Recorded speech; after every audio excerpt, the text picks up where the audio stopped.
O efeito estufa é um fenômeno natural e essencial para a vida no planeta Terra, pois a mantém aquecida. No entanto, mesmo sendo um processo vital, o efeito estufa pode ser o precursor do aquecimento global, devido à quantidade excessiva de gases de efeito estufa presentes na atmosfera terrestre. Esses gases são o dióxido de carbono, CO2, proveniente da queima de combustíveis fósseis, metano, CH4, proveniente da decomposição de resíduos orgânicos, e óxido nitroso, N2O, proveniente do tratamento e da combustão do esgoto, além da fertilização na agricultura. Toda retenção de calor que esteja acima do nível considerado normal por causa dos gases poluentes gera o fenômeno do aquecimento global. Esse fenômeno interfere dia após dia na vida na Terra, podendo causar em longo prazo desastres, entre outros, como a submersão de várias cidades, causada pelo derretimento das geleiras e o aumento do nível nos oceanos. Além disso, sabe-se o quanto os animais estão sofrendo com tal aquecimento, havendo muitas espécies ameaçadas de extinção e algumas já extintas, tendo esse fenômeno como causa.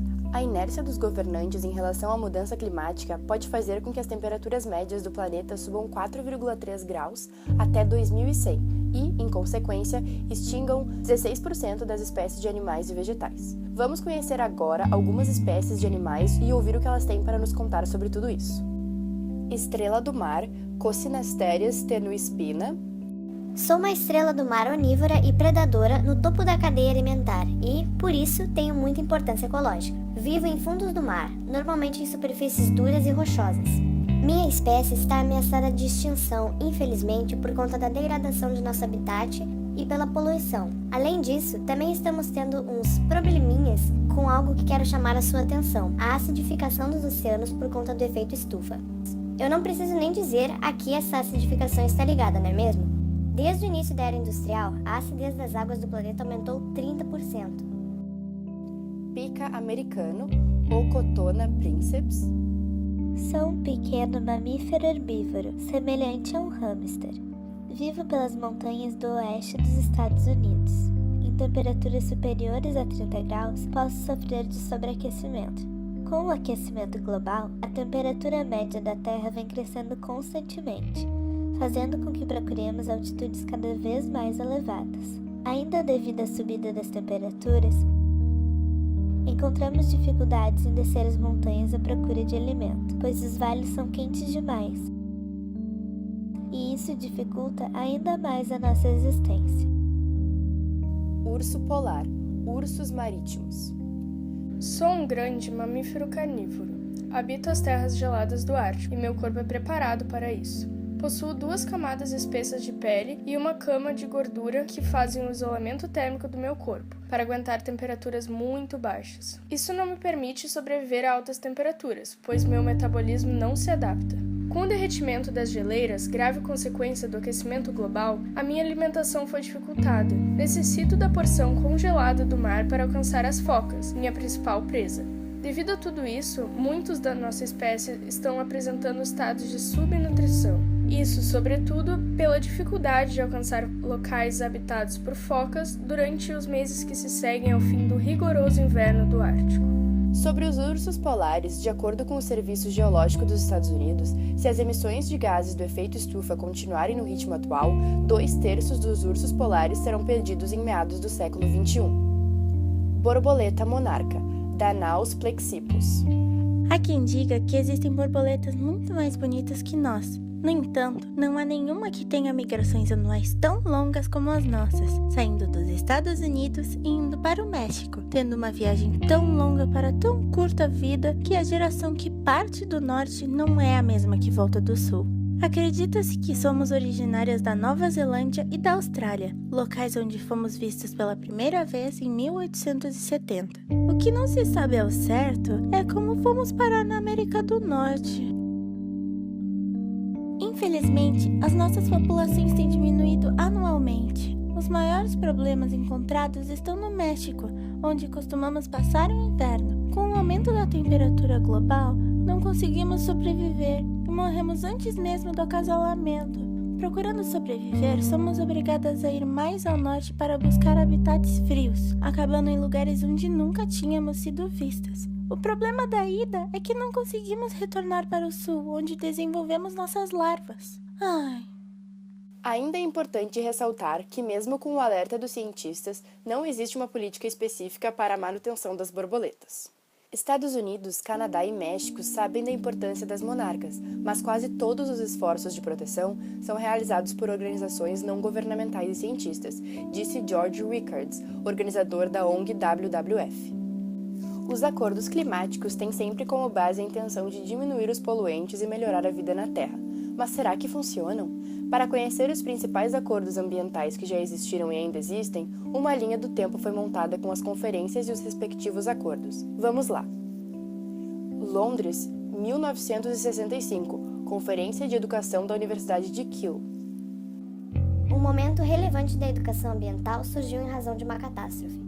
Em 1952, um acidente de poluição do ar decorrente da industrialização, ocorrido em Londres, Inglaterra, provocou a morte de cerca de 1.600 pessoas.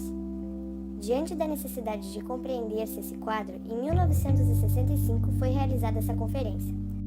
Lá foi utilizada pela primeira vez a expressão educação ambiental, hoje entendida como o processo que tem como objetivo despertar a preocupação individual e coletiva para o ambiente, contribuindo para o desenvolvimento de senso crítico e incitando o enfrentamento de questões sociais e ambientais.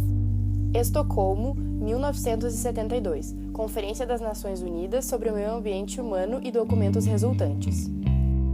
Essa conferência foi a primeira atitude mundial para a preservação do meio ambiente. Realizada pelas Nações Unidas, foi discutida por mais de 400 instituições governamentais e não governamentais, com a participação de 113 países. Tinha por objetivo conscientizar a sociedade de que grande parte dos recursos naturais são esgotáveis e, se extraídos de forma descontrolada, podem prejudicar futuras gerações. Os Estados Unidos foi o primeiro país a dedicar-se à redução de poluentes no meio ambiente, diminuindo atividades industriais por certo tempo. Em países subdesenvolvidos, não foram reduzidas as atividades industriais por conta de serem a base econômica nesses lugares. Rio de Janeiro, 1992, Cúpula da Terra, Eco 92. Foi uma conferência organizada pelas Nações Unidas que reuniu cerca de 30 mil participantes, entre eles 176 representantes de diferentes países e 1.400 ONGs. Durante a Eco 92 foi criado e assinado um documento chamado Agenda 21, que consistia em um plano de ação e metas juntamente com 2.500 recomendações sobre como obter um desenvolvimento sustentável. Dentre seus objetivos, os principais são a conservação da biodiversidade, a universalização do saneamento básico e do ensino e maior participação das ONGs. A conferência também teve, entre seus resultados, 2 convenções. A primeira delas foi a Convenção sobre Diversidade Biológica, que foi aprovada pelo Congresso Nacional Brasileiro e entrou em vigor no final de dezembro de 1993. Possui como objetivo a preservação da biodiversidade.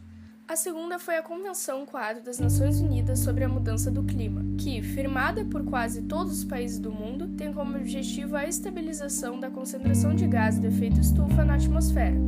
Kyoto, 1997, Terceira Conferência das Partes, COP3.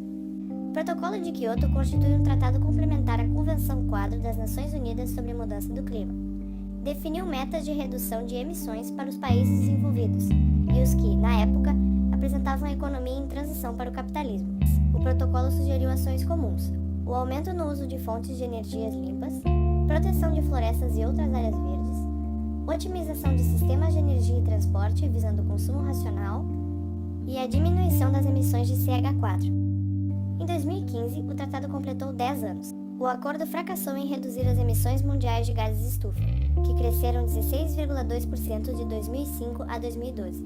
O Pacto Internacional, porém, não foi inofensivo e teve certo sucesso em conscientizar a sociedade e implantar projetos ambientais, tecnológicos e de desenvolvimento econômico para prevenir o agravamento do aquecimento global. Joanesburgo, 2002, Cúpula Mundial sobre o Desenvolvimento Sustentável, Rio+10. Reunindo não só representantes de 189 países, como também cidadãos engajados e agências das Nações Unidas, o evento debateu questões sobre o fornecimento de água, saneamento básico, energia, saúde e biodiversidade. Porém, os resultados da Rio+10 não foram muito significativos. Os países desenvolvidos não cancelaram as dívidas das nações mais pobres e os países integrantes da Organização dos Países Exportadores de Petróleo, juntamente com os Estados Unidos, não assinaram um acordo que exigia o uso de 10% de fontes energéticas renováveis. Durban 2011, Conferência do Clima da ONU de Durban. Os 200 países signatários da Convenção Quadro das Nações Unidas sobre Alterações Climáticas aprovaram uma série de medidas com o objetivo de reduzir as emissões de gases causadores do efeito estufa. Considerado o maior avanço na política climática desde a criação do Protocolo de Kyoto, é este protocolo que foi renovado por um novo período, de 2013 com prazo para terminar em 2020. Houve progressos também em relação à criação de um Fundo Climático Verde para o qual uma estrutura de gestão foi adotada. O fundo distribuirá 100 bilhões de dólares por ano para ajudar os países em desenvolvimento a se adaptarem aos impactos do clima.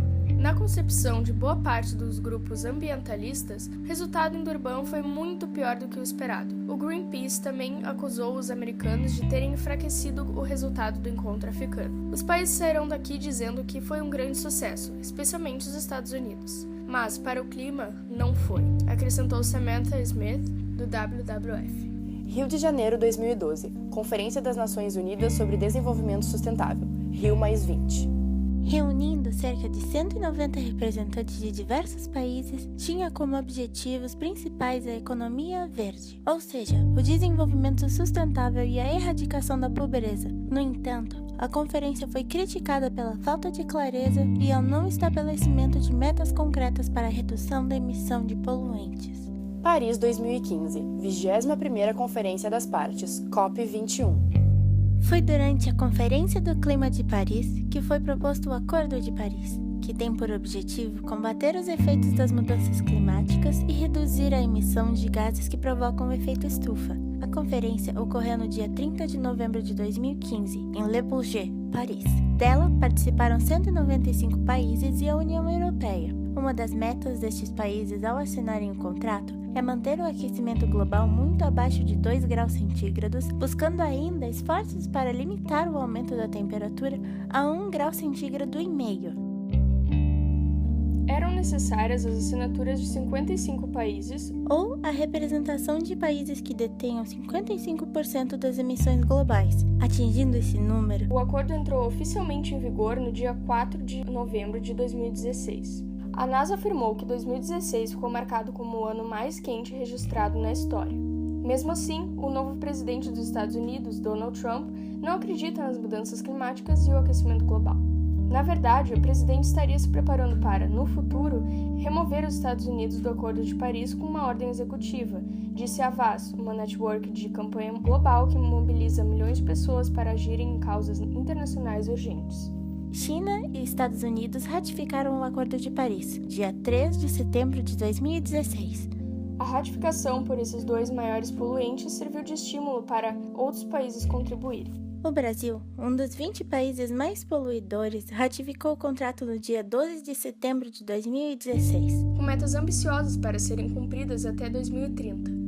Entre elas, reduzir a emissão de gases de efeito estufa em 37% abaixo dos níveis de 2005 até o ano de 2025, com uma contribuição de reduzir em 43% abaixo dos níveis de 2005 até 2030. Para isso, o país se compromete a aumentar a participação de bioenergia sustentável em aproximadamente 18% até 2030, restaurar e reflorestar 12 milhões de hectares de florestas, bem como alcançar 45% de energias renováveis na composição da matriz energética até 2030.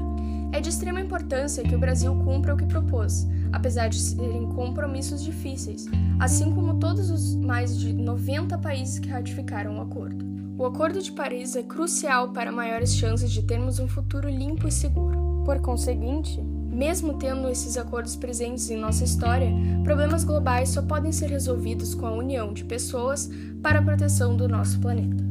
O secretário-geral da ONU, Ban Ki-moon, disse que o acordo é um marco na redução das mudanças climáticas. Pela primeira vez, cada país do mundo se compromete a reduzir as emissões, fortalecer a resiliência e se unir em uma causa comum para combater a mudança do clima. O que já foi impensável se tornou um caminho sem volta, disse Ban.